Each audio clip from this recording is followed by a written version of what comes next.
Alright, so guys, so this is an example. So just quickly created a very simple thing. So you have this avatar which just have very simple cloth on it. And what we want to do is to add an animation to this and then get it exported to Blender. So it's not something serious. So what you just need to do is you come over to your avatar tab here. If you don't have this library, let's just say you don't have this library, just click on library. This comes up. You want to click on avatar. Just click on avatar, double click on it, it shows this.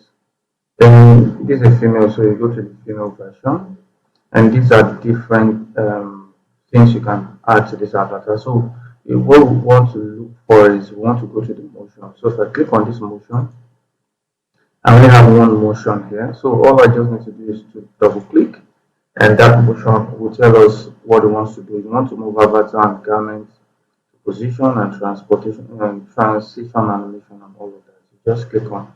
Yes, you can see the key frames per second, 30 frames per second. So don't forget that. So I click here, it's going to transfer that animation to this character. You don't see anything now because we are still in simulation window or workspace. So for me to see the animation, I'll have to switch here from this simulation and I'll change it to animation. So once I change this to animation, it's going to normal question simulation quality stuff. Just okay.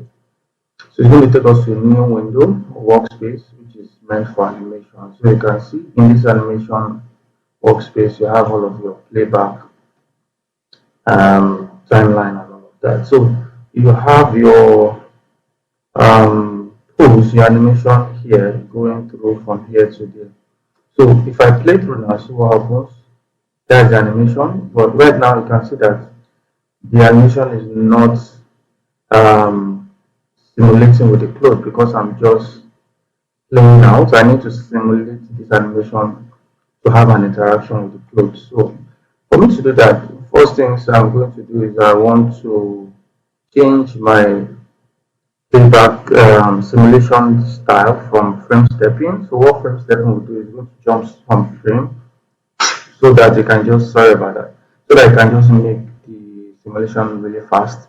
But I don't want that. I want the full simulation. So however slow it is, let it simulate every bit of the frame. So I'll just click on real time. And real time is always not as fast as frame stepping. That's similar to all 3D applications. So, but they have its own cons also. So I'm going to change this to real time, and then we have our playback here. But this is what we're going to use to simulate this record button. So once I click on this record button, it will start to simulate it. But before that, you can see that the simulation quality animation, you can set this. You have the animation stable, you have the normal and custom. This also will tell you how detailed your animation will be, your simulation. So you want to leave it for animation because that was stable for this. You also have the quality slider, which you can give here. So I don't usually change this, but if you feel you want to really go more detail, you can up this, and if you bring it low, it takes lesser time to simulate, but the quality is not really good as. So I'll just go with the default because for me default value is what I've always been using and it's fine. Alright, so once I am done with this, I just need to click on this record button and it will bring in the garment section, and now the simulation will start going. And look at it, while the simulation is going, the garment will be deforming with the animation. So that's how we are going to wait for this to finish up. So once it is done finishing up, before you can now export this. So it will take time. So I'm just going to pause this and come back once it is almost done for me to export that. Just give me a minute. Alright then, so it's almost done. That's it. And then we are done officially.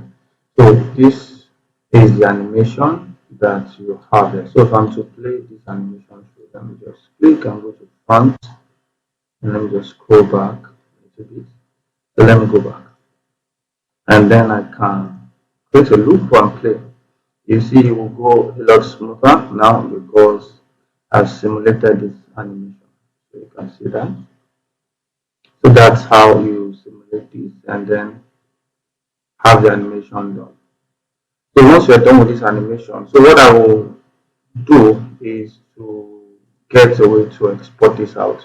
But before I do export, what I always try to do is, because this is not a hard surface object, I like setting my UV here in CLO so that once I take it over there, the UV would be just quite alright. So, and before I go to that UV, let me just quickly put in some texture so you see different ways you can texture your object. So the animation is already there. Let me just quickly save this before the laptop always closes every time I run this software. Mind you, this laptop doesn't have a graphics card, so it's still on. So it's just that sometimes it has touch. So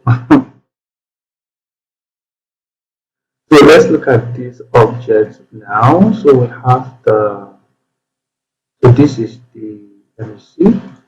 So this is the front and this is the back. Okay, so I can actually rotate this back. It doesn't have to be that way, so I'll just rotate this.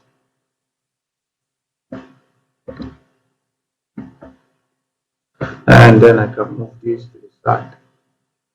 So I have my front, I have my back. So let me quickly create some materials and put them on this object so it feels like we have something. So maybe just use let me just really go simple. So I don't. So I'll select this guy. I can just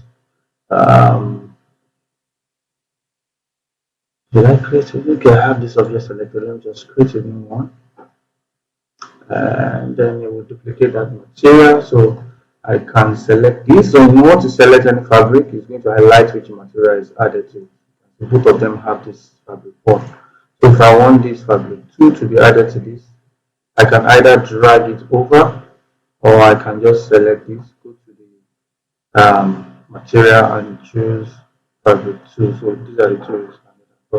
So let me just quickly add texture to this. If I select this fabric, I have my material section. You can see for the material section, we have the color, we have normal and all of this. So for the color, I'm going to add the texture here.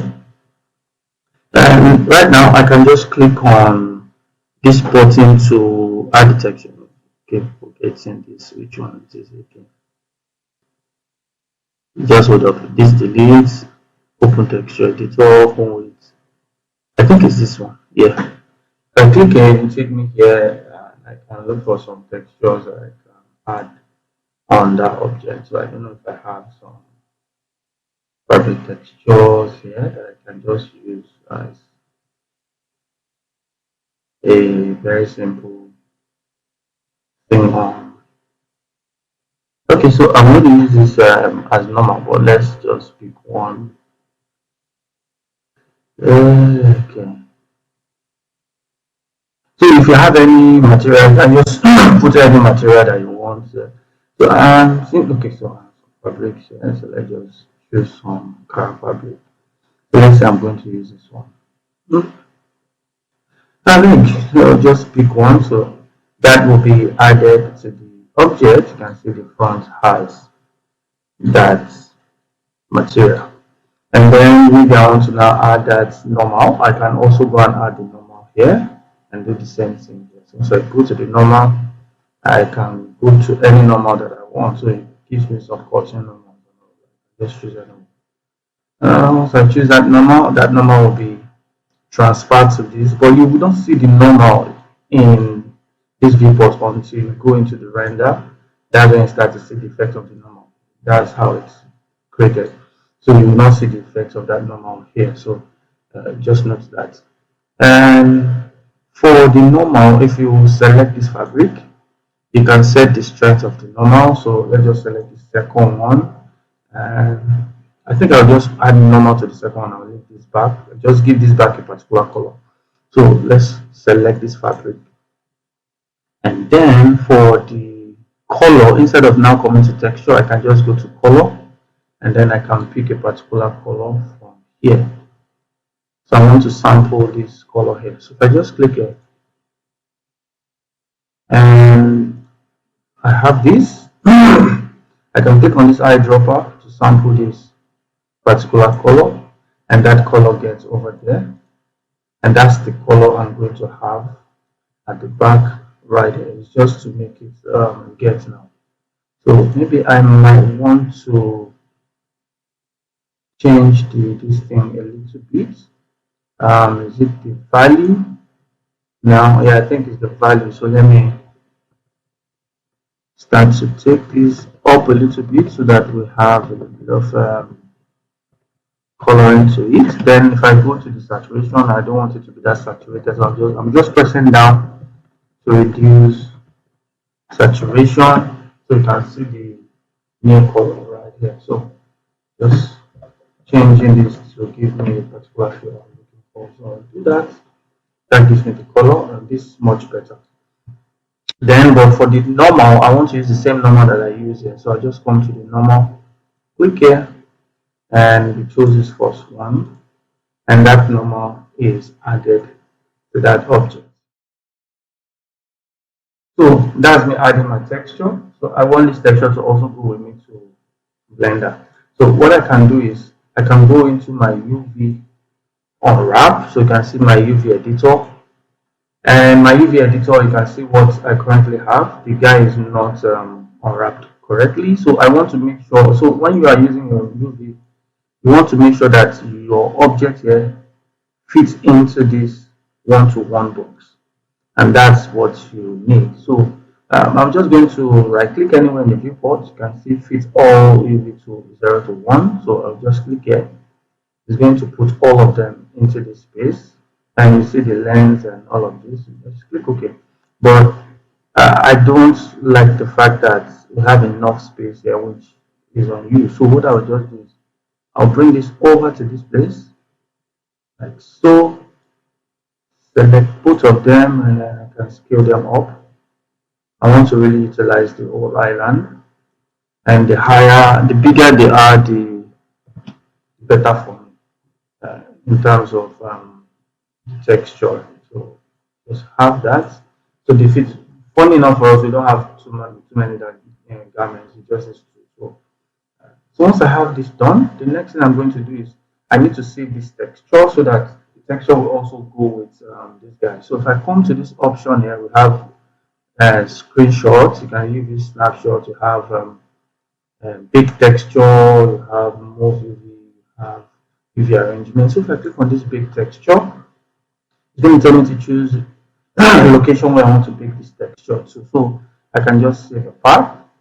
So let me just put this here. I want to be sure it's location that I know. Okay, let me just put in my desktop. Let me just create a new folder here.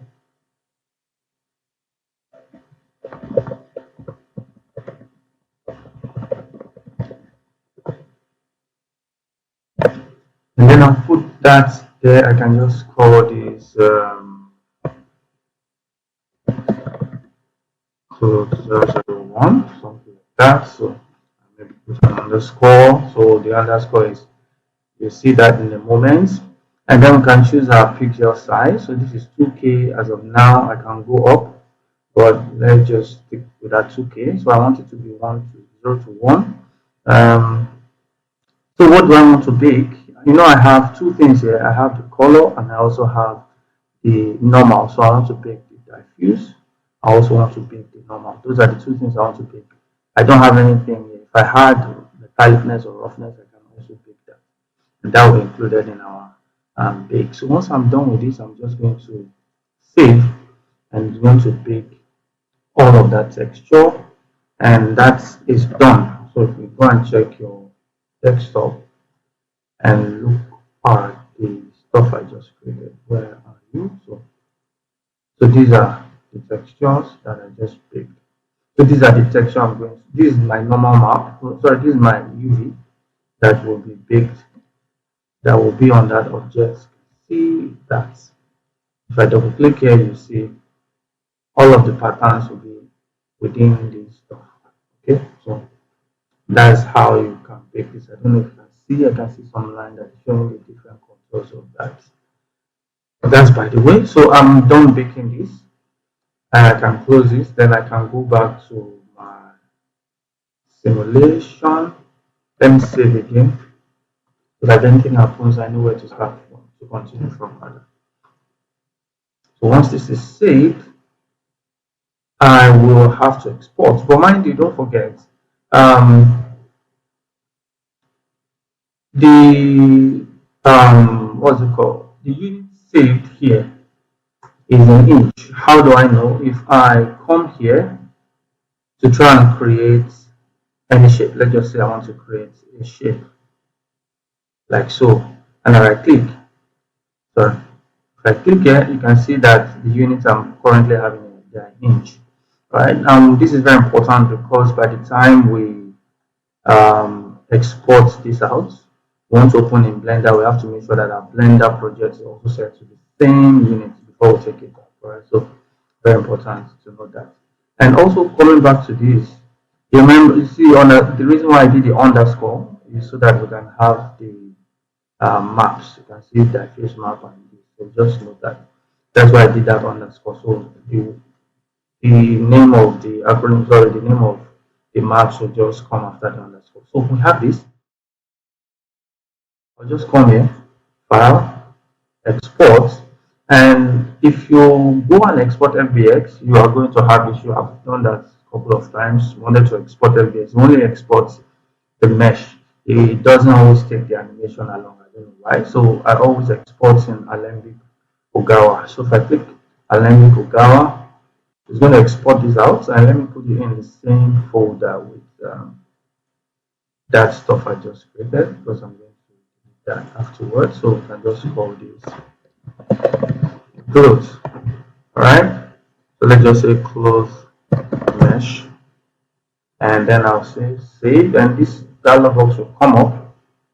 And these are the things we now need to set. We don't want to weld everything. We want them to be unweld, so we have control over the different parts. We can select them. So we don't have any thickness to this, so we just leave it as thin. And we have our unified UV. So I want to export the UV also, and also I want to include this avatar. So if you want this avatar to be included, you can add that, and if you don't want it to be included, don't include it. But I like including it so that if I don't need it later on, I can turn it off in Blender. So, and this is the frame rate, 30 frames per second, don't forget that. And the step is 1, just frame 1 goes to frame 2 and all of that. And now the other thing is we have this scale we want to export as. So I can either choose to export it as the inch that I want. When I get to Blender, I'll have to switch to inch and come back, or I can just go to centimeter directly. So we just export in centimeters, then I don't need to do any units conversion in Blender. I'll just bring it in, it will come in normally. So I think I'll just put it in centimeters and every other thing is fine. I want to export the entire animation region, not just the playback only. So I'll just click on OK. And then it will start exporting the whole animation. And if it was just still that I'm exporting, it will very fast, it will be fast, it would have been done long done. But because it's exporting the whole animation, so it's taking that time. So once it's done exporting, we go over to Blender and then we import this Alembic animation, and you see how the texture will play. Just I'll show you how to add the texture over to it. Exporting shape.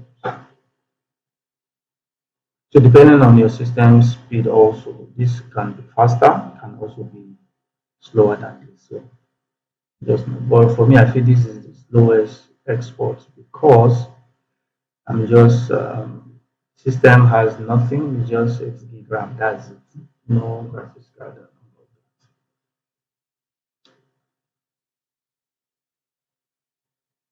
You can see. So let me just pause the recording so you don't have to. I don't bore you with all of these things. All right, so it's done. It's done, so I can save because my system is slow. I close and go and bring in the Blender file and import this over to Blender.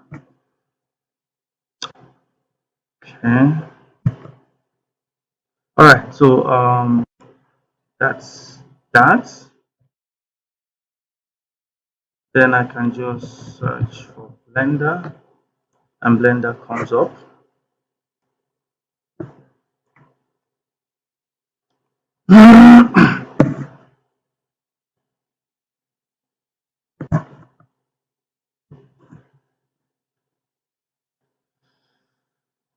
Okay. And you will see why it's important for me to use Unwrap and also have that texture there. So I'm just going to delete that. So once I have this deleted, I just need to bring in my, so go to File, Import. So we have this Alembic. Remember, I exported as Alembic Ogawa. So I'll just go to Alembic and we'll go to that location where I have that object saved. So we'll have delete afterwards. So this is the guy I want to bring in. So I'll just click here and the scale is going to be 1 because don't forget it was 1 there, and just import, and that would import right here. So you can see my this is it right there. Okay, so if I pay that there is an animation going on, although it's slow because of the system, so just that let me select, and but you can see that the animation gets carried over to this space. So let me just pause that.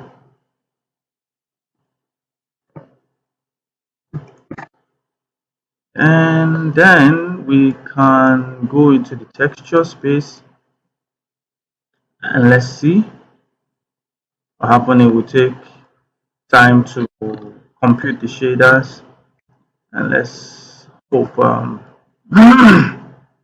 show. But let me select this guy first and let me go and check if the texture comes. So we don't have any texture. All right, so let me check here.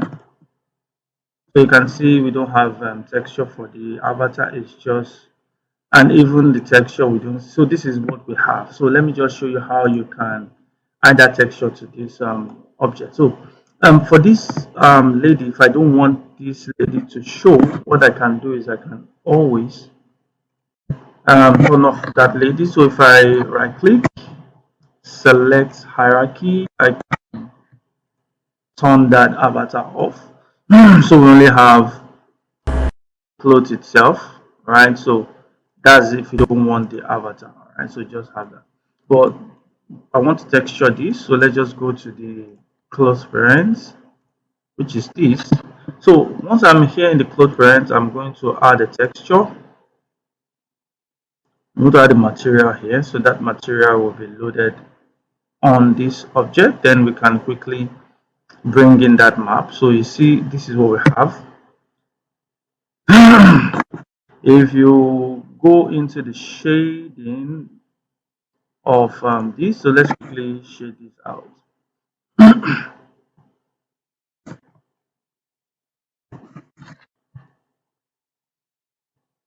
All right, so we have the textures. We can just quickly drag the two textures here.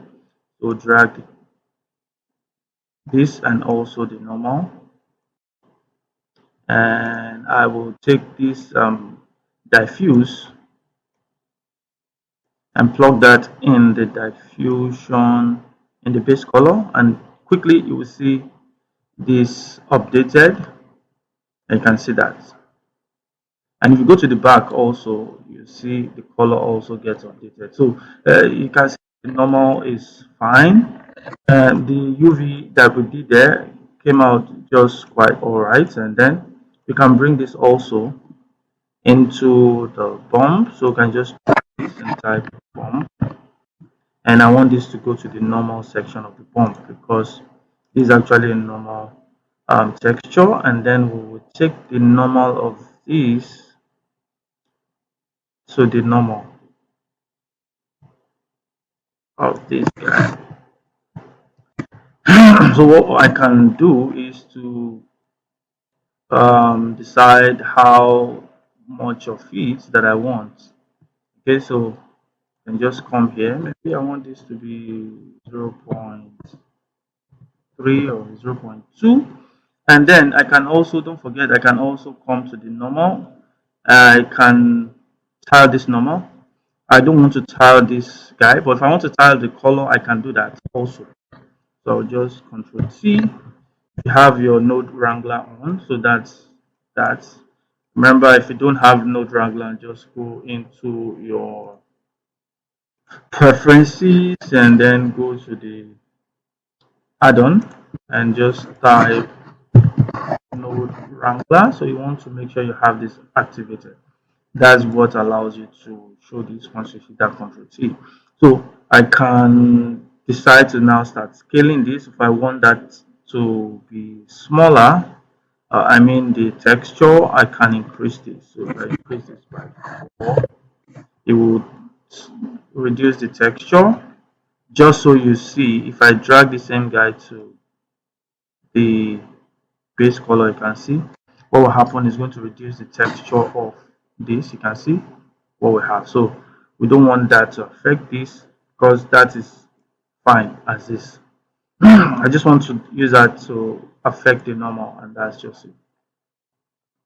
So I will go back here, and that is how you can add your texture. You can see that this thing is clipping once I go out this long. So what I can do is if I hit my N key on my keyboard and go to the view, I can go to the end clip. Right now the end clip is clipping at 1000 meters, so I can just increase this. You can just come here, add a couple of zeros here so that it takes really long. You can see that I can see if you zoom out, I'll still see more. So you can just do this to, and once you play, you're going to see that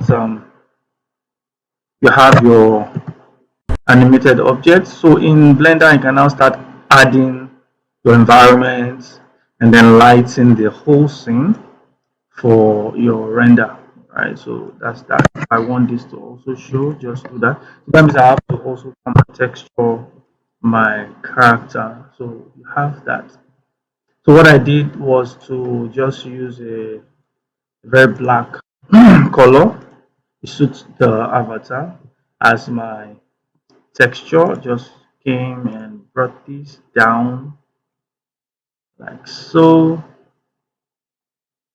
This is what I did, and then added a little bit of roughness. I brought this roughness down so that it's going to be shiny, like you can see right there. And but for the air, what I did was to add another texture and also added another texture and made this one less rough so that it's not just to show, and also the black color is not as black as the air, just something like that. And also came over to this roughness, increase it so it's going to be really rough, and that's just what I did here. And if you look through, and another thing is, you notice once you zoom out a little bit, you are having this interference between these meshes. So what I did was to still do a little bit of select the whole hierarchy and then scale that down a little bit, just quite a little bit. Don't worry, it's not really going to show. I just, because you're going to be far from me, so let me just scale this up a little bit, but not too much, so that I don't see, by the time I'm zoomed out quite a bit, I don't see so much of that. So that's just what I did. And you still have your animation going. All right, so that's how to do that. So thank you for your time. See you in the next one.